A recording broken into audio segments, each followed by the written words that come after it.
அவருடைய முயற்சியெல்லாம் வீணாகித்தான் போகுமே ஒழிய நிச்சயமாக அவர் பாஸ் மார்க் வாங்க வேண்டும் என்று சொன்னால் எடப்பாடியார் தலைமையில் உள்ள புரட்சித்தில் எம்ஜிஆர் ஆரம்பித்த புரட்சித்தில் அம்மா வழிநடத்திய எடப்பாடியார் வழிநடத்திக் கொண்டிருக்கின்ற அண்ணா திராவிட முன்னேற்ற கழகத்தோடு கூட்டணி வைத்தால் ஒழிய விஜயனுடைய அரசியல் இந்த தேர்தலோடு திமுக முடித்துவிடும். ஆகவே விஜய் அவர்கள் நல்ல யோசனை செய்து அண்ணா திமுக கூட்டணிக்குத்தான் அவர் வர வேண்டும்.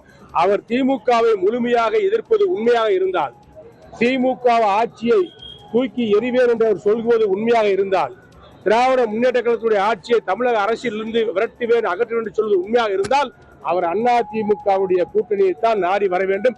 அண்ணா திமுக கூட்டணி அங்க வைப்பதுதான் அவருக்கு சரியான ஆலோசனை, சரியான முடிவு. அதை தாண்டி தனித்து களம் இறங்குவோம் என்று சொல்வது திமுகவுக்கு அவர் வலு சேர்க்கின்ற விதமாகத்தான் அவரது நடவடிக்கை தமிழ்நாட்டு மக்கள் பார்ப்பார்கள்.